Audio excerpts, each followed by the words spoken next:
Ndarja nga jeta e Fatos Nanos reagon Albin Kurti, u kujtoft mes kryeministrave të Shqipërisë për rolin e tij historik në luftën e UÇK-s.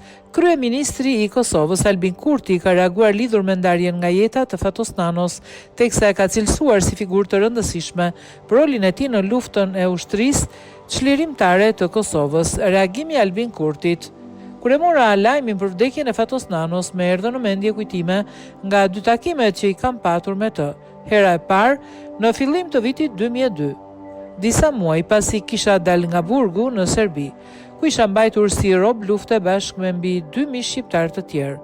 Kjo përvoja imja u kthye natyrshëm në temë të bisedës time me Nanon në atë takim tonin njohës. Fatos Nanon e kam takuar për herë të dytë, kur ishte zgjedhur kryeministri i Shqipërisë, me që rast ai më priti bashkë me Adem Demaçin dhe Arbën Xhaferin.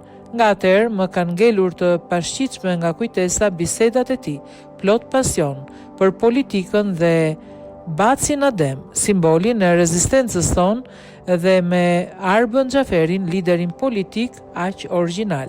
Në historinë politike të Shqipërisë së periudhës së tranzicionit nga sistemi monist dhe regjimi komunist tek ai demokratik, liberal dhe pluralist, emri politikanit Fatos Nano ishte një figurë qendrore. Ai shërbeu 3 herë si kryeministër i Shqipërisë nga 22 shkurti deri në 4 qershor 1991, kur Shqipëria ishte në kapërcyll nga komunizmi në demokraci. Pastaj, nga 25 korriku i vitit 1997 deri në 27 shtator të vitit 1998, kur Shqipëria u përfshi nga trazirat, kurse Kosova nga lufta. Për herë të tretë dhe më së gjati, Nano shërbeu si kryeministër i Shqipërisë për 3 vite, mes 29 shtatorit 2002 dhe 1 shtatorit 2005, kur Shqipëria po përballej me sfidat e ngritjes nga pasojat e regjimit të gjatë komunist dhe nga trazirat. Në biografinë e tij politike, Fatos Nano ka një kapitull të rëndësishëm për rolin e tij në luftën e ushtrisë çlirimtare të Kosovës gjatë vitit të parë të luftës, nga dalja publike e UÇK-s deri tek ofensiva e verës vitit 1998, kur terreni shqiptar ishte arenë e lirë e organizimit të UÇK-s.